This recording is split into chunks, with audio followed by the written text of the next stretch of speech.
Hello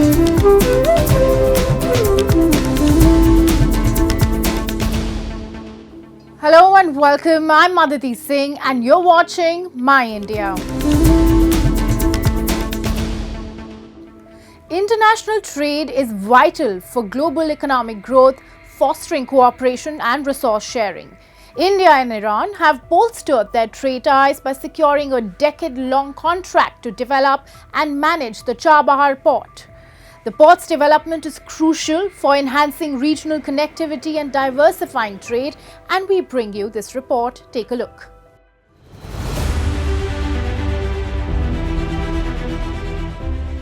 Located on the Gulf of Oman coast in southeastern Iran, Chabahar Port holds immense strategic significance for India, providing a crucial gateway to Central Asia. It facilitates India's access to Afghanistan and beyond, fostering regional connectivity and trade routes. By establishing a sea-land route, it reduces dependence on Pakistan for trade with Afghanistan and Central Asia, ensuring greater security and flexibility.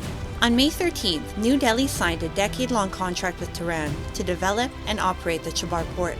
The agreement, brokered between Indian Ports Global Limited (IPGL) and Iran's Port and Maritime Organization, involves an investment of $120 million from IPGL, complemented by an additional $250 million in financing, bringing the contract's value to $370 million.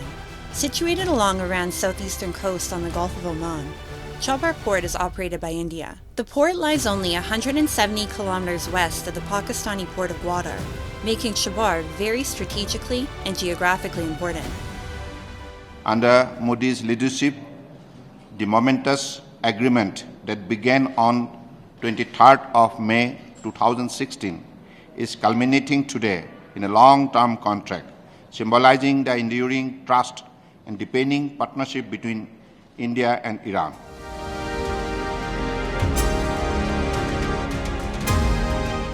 The development of Chabahar Port aligns with India's strategic interests in the region, enhancing its connectivity and trade prospects. Till date, a total of 2.5 million tons of wheat and 2,000 tons of pulses have been shipped from India to Afghanistan through Chabahar Port. Moreover, in 2021, India provided Iran with 40,000 liters of eco-friendly pesticide, specifically malathion, to combat the locust threat, facilitated through the port. On the other hand, Iran, with the majority of its population situated in the western region, seeks to address the relative underdevelopment of its eastern part. To achieve this, Iran is focusing on enhancing infrastructure around Chabahar Port, including the establishment of a free trade zone and the construction of road and rail connections linking Chabahar to Central Asia. New Delhi has stated that both parties will ensure proper supervision of the construction and further development of Chabahar Port through effective monitoring mechanisms. From our perspective, it will provide us connectivity to Afghanistan and another very important and oil-rich and the mineral-rich geography called Central Asia. So it would be part of India's Eurasian access and outreach and then further on to Europe. And of course, because of the sanctions on Russia and Iran, there may be difficulties, but at the same time, there are other possibilities of going to Europe through that. The Chabahar port has attracted interest and concern from the United States. Following the deal, the U.S. cautioned that any nation engaging in business with Iran faces the possibility of sanctions. In response to this, India's External Affairs Minister, Dr. Jaishankar, emphasized the broader regional advantages of the project. This is actually for everybody's benefit. I don't think people should take a narrow view of it, and they have not done so in the past. While historically critical of Iran's nuclear activities, Washington had previously acknowledged the significance of the Chabahar port development. The U.S. perceived it as a potential check on China's expanding influence in the area, notably through its involvement in Pakistan's Gwadar port within the framework of the China-Pakistan Economic Corridor, CPEC. There's an exciting surge of enthusiasm and attitude towards sports in India. And not only is the country witnessing a remarkable increase in youth participation, but there's also a noticeable rise in fitness awareness among the population. As a result, the sports good industry is experiencing a significant boost. So let's explore how this burgeoning trend towards sports and fitness is making a positive impact on the sports goods industry in the country.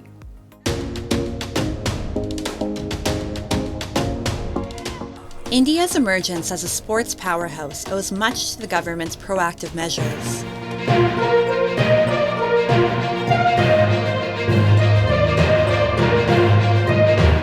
The Khelo India campaign stands as a testament to this vision, offering athletes enhanced opportunities to nurture their talents. With improved facilities and organized tournaments, athletes, particularly from rural areas, are finding a platform to excel.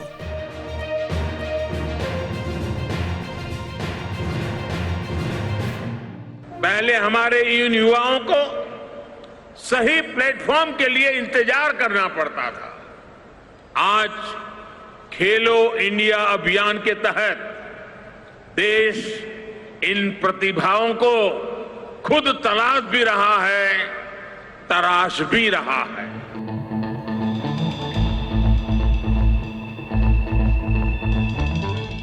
The Fit India movement, spearheaded by the government, encourages individuals to integrate sports into their daily routines for improved health. This evolving nationwide sports landscape not only bolsters athletic endeavors, but also fuels growth in the sports goods industry.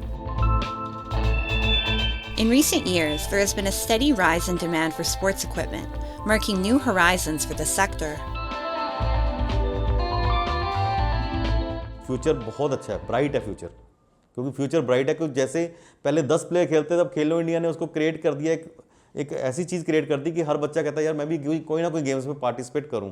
उससे क्या हो रहा है कि जो अंदर बैठे गांव-गांव में बंदे बैठे थे, अब शहरों के बंदे भी जो है ना, बच्चे हैं जो, वो भी आना चाह रहे हैं।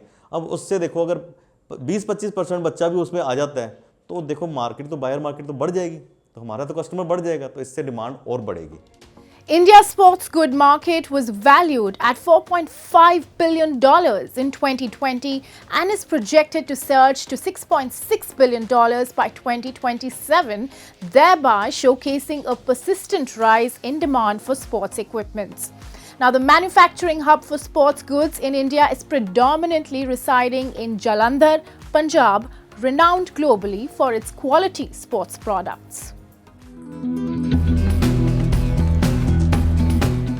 Jalandhar city of the northern Indian state of Punjab stands as a premier sports hub, boasting the nation's largest sports goods market. In recent years, fueled by a growing passion for sports, demand for sporting products has surged, driving prosperity in the local industry. Jalandhar caters to a diverse array of sports equipment needs, serving both domestic and international markets. From grassroots competitions to global tournaments, sports gear from this region finds its way onto fields worldwide. Furthermore, the industry here prides itself on delivering top-tier products, catering to the exacting standards of professional athletes globally. तो हम international level पे सक्षम हैं, हर क्षेत्र में टक्कर दे सकते हैं, ऐसी कोई बात नहीं है। और आज भी हमारे बहुत से मैन्युफैक्चरर ऐसे हैं जो इंटरनेशनल मार्केट में ब्रांड वाइज इनका प्रोडक्ट जो है वो सेल हो रहा है।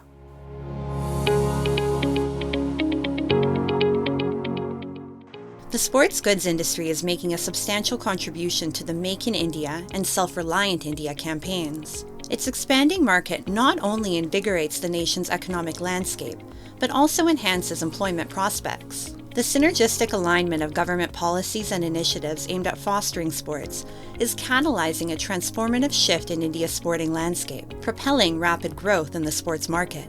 The intersection of these forces will play a pivotal role in steering the nation towards development and prosperity.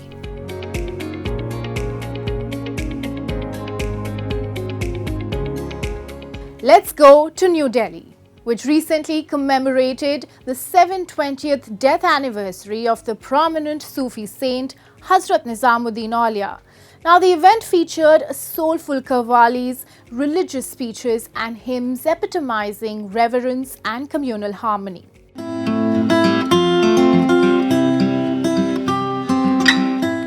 In the heart of New Delhi, lies the centuries-old shrine of Sufi saint Hazrat Nizamuddin Aulia. This Islamic structure is renowned worldwide and is visited by devotees from all walks of life to seek blessings from the revered saint. Recently, on the occasion of his 720th Urs festival, the Dargah transformed into a hub of spiritual devotion as people commemorated the anniversary of the Sufi saint in love and harmony. The event drew devotees from various corners to pay their sincere tribute and to lay chadars at his grave. माशाल्लाह और काफ़ी ज़्यादा रौनक होती है। हर धर्म के लोग, हर एक मज़हब के लोग यहाँ पे आते हैं। हर एक की मान्यता होती है, जिनकी मन्नत होती है। बड़ी दूर दूर से वर्ल्ड का लोग आता है। The 5-day-long Urs festival brought people, whether they were Hindus, Muslims, Sikhs or Christians, under one roof as they bowed their heads together at the shrine. The Dargah was decorated with lights and flowers, creating a festive and spiritual ambience. Inside the Dargah complex, devotees were seen enjoying and participating in the Qawwali programs, while the powerful religious hymns by followers mesmerized the listeners.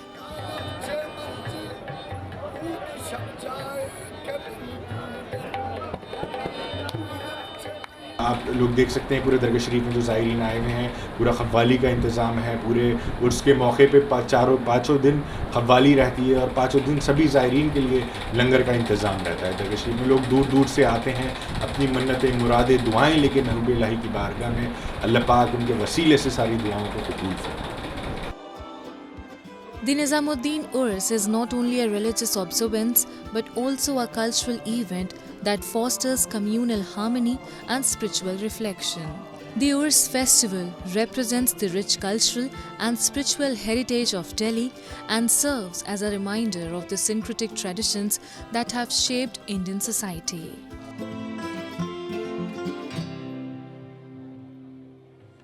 Now let's delve into World in Focus, featuring the latest global developments and events shaping our world.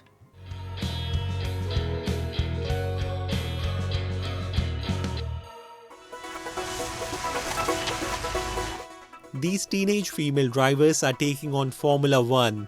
No woman has raced in the motorsport for nearly half a century. But these 13 and 14-year-olds all share one dream: to become the first female F1 world champion. At this training and assessment camp, there are half a dozen trainees, 4 from Europe, 1 from Australia and 1 from Malaysia. The last woman to race in Formula One was Italy's Lella Lombardi in 1976. The sport now has its own all-female F1 Academy support series, led by former racer Susie Wolf. Rural tourism in India encompasses a rich tapestry of experiences, offering travelers an opportunity to immerse themselves in the vibrant culture, traditions and natural beauty of village life. And as travel enthusiasts seek authentic experiences that connect them with the essence of a place, let's explore how some hidden gems in India's rural areas stand as shining examples of the beauty and the richness of the country's diverse landscapes.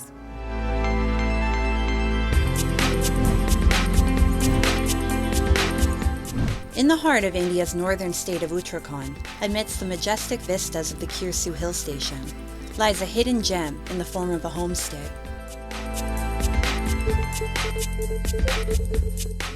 Nestled amidst picturesque landscapes, Vasa Homestay offers more than just accommodation. It presents an authentic immersion into the culture of mountain dwellers.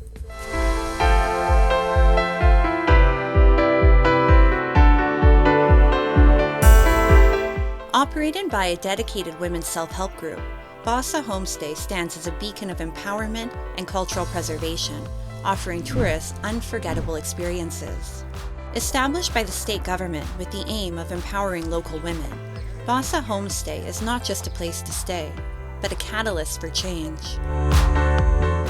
By actively participating in the hospitality sector, Local women are not only gaining economic independence, but also playing a pivotal role in boosting tourism in the region. महिलाएं अपना रोजगार चलाती हैं और महिलाएं बहुत खुश रहती हैं यहाँ पे। जैसे जो भी कस्टमर यहाँ पे आते हैं खुश होके जाते हैं। जो भी हमारा कल्चर यहाँ पे है, जैसे गोबर और मिट्टी से लिपाई हुई और पत्थर से बना हुआ, जो पुराने ज़माने में बनाते थे यहाँ के, तो वही हम लोगों ने ये कल्चर अपने आगे लिया और सरकार ने हमें दिया। और बहुत खुश होती हैं यहाँ पे महिलाएं। जैसे जो भी कस्टमर आता है बैठा के हम लोग खाना खिलाते हैं उनको, तब वो चले जाते हैं खुश होके।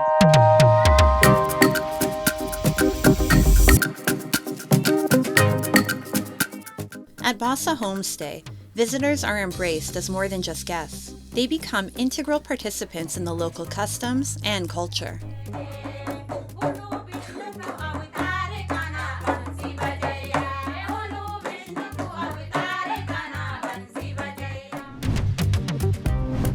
From the moment visitors step foot into the serene surroundings of Basa, they are enveloped in the warm hospitality of the local women.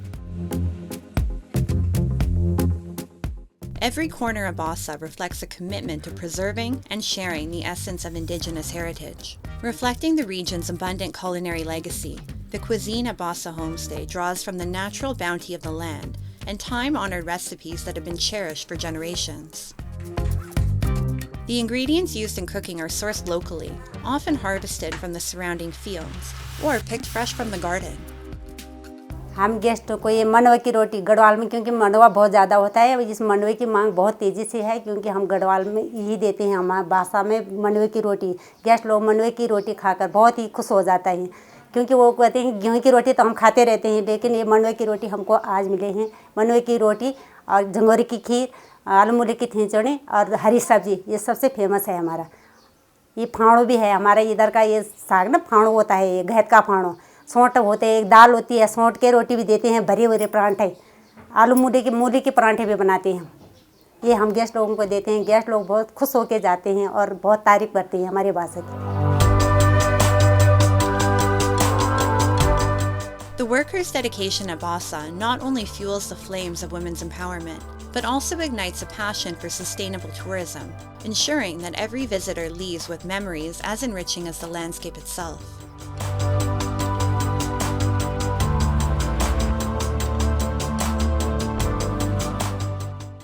India's musical landscape is a mosaic created with threads of classical, folk and contemporary influences resonating across generations and borders. And this ancient musical tradition, with its intricate rags and tals, has been passed down from generations as a legacy for centuries. The Banaras Gharana in India, one of the prominent Indian Gharanas or schools, often known as the custodians of Indian ancient classics, is carrying forth this tradition even today through the long lineages. So join us as we explore the musical heritage of the city of Varanasi.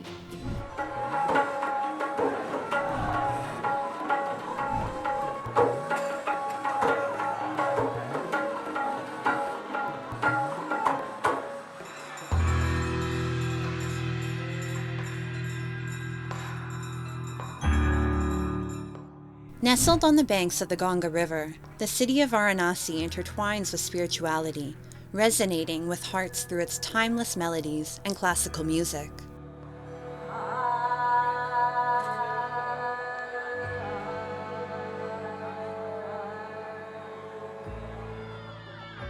The streets often come alive with the traditional beats of drums, tabla, and sitar, creating a vibrant symphony captivating locals and visitors alike.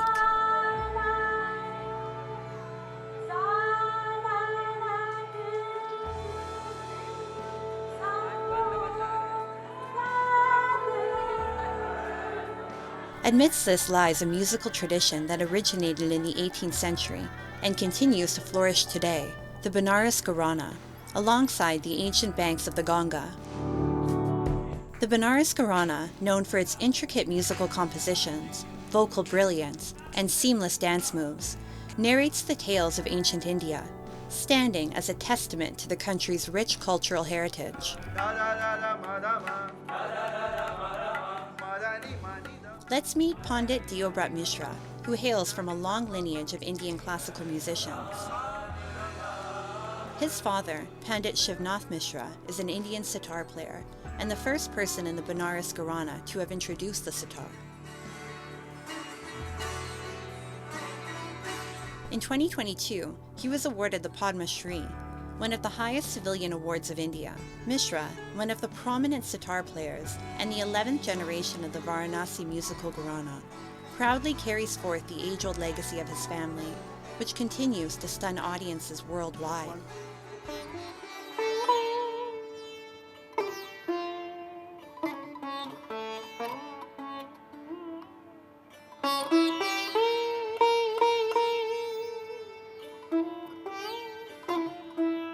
Soulful music you can find in Varanasi. There are, so something is like Varanasi is still preserving it. And for international audience, I want to tell you that this Banaras is still carry on the old tradition. So if somebody wants to come and study in this beautiful town, they should come, they should meet musician here. The soul-stirring vocals and instrumental brilliance of this ancient musical tradition are inspired by various musical styles like Drupad, Khayal, and Tumri, creating a unique music language.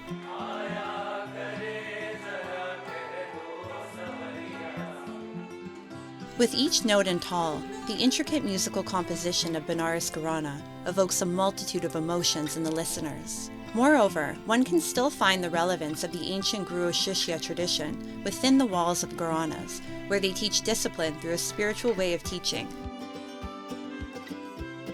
In Varanasi, there is still this tradition of guru and student, and to learn there.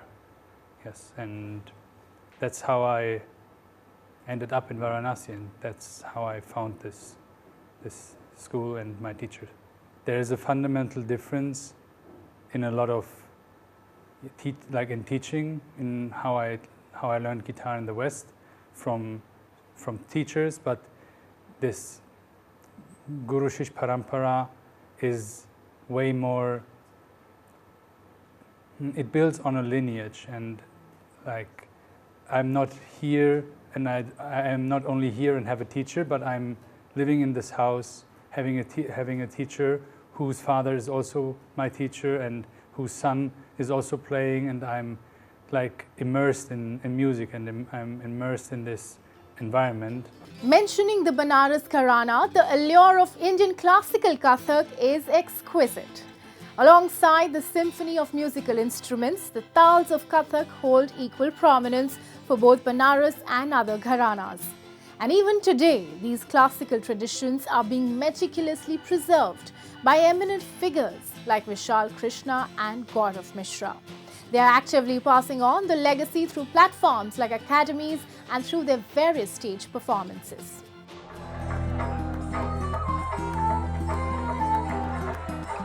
While music provides a total brain workout, dance adds a unique dimension to it as well.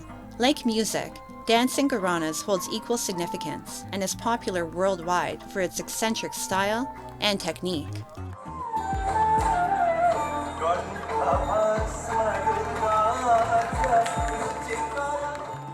Kathak, a classical dance form of India, has historic associations with Indian Gharanas, as does the Banaras Gharana.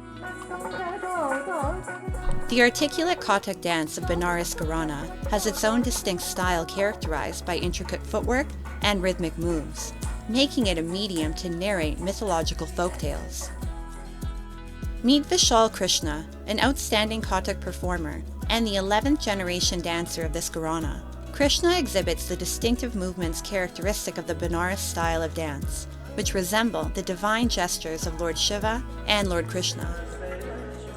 I started learning from very childhood when I was like 3.5 years old, and everybody in my family is a dancer. My aunt, my father, my sisters, they all are dancers. So my father used to say one thing, I will speak in Hindi, कि मछली के बच्चे को तैरना कभी सिखाया नहीं जाता है. So I think मुझे लगता है कि बचपन से ही वो इन्फ्लुएंस रहा है घर का, कि मेरे फादर भी टीचर थे गुरु थे और बहुत सारे उन्होंने स्टूडेंट्स तैयार किए हैं बनारस में। तो मुझे लगता है ऐसे ही धीरे धीरे मुझे उसमें एक कह सकते हैं ना कि कथक से मुझे एक प्यार हो गया।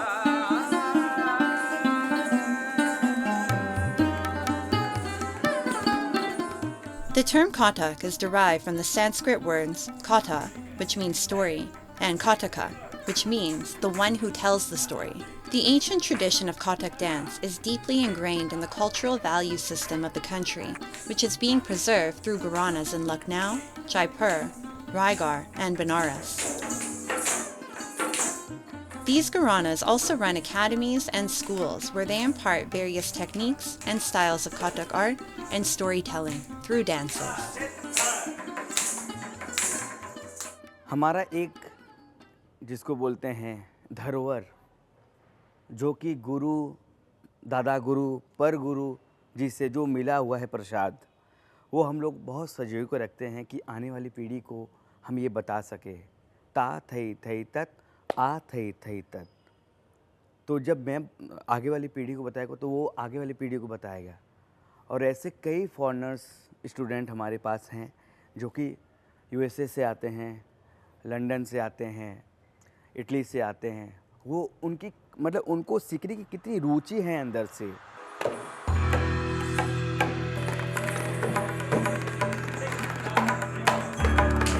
Gharana holds immense significance in the Indian musical arena, serving to preserve the country's age-old musical heritage, akin to the sacred Ganga's flow from generation to generation, and impart their values to the world with the same sincerity.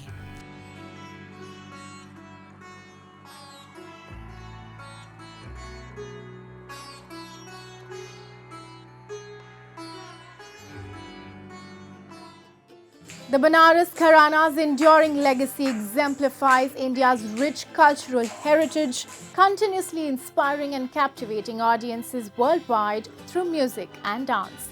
That's all for today's show, but we will see you next week at the same time. Till then, goodbye and take care.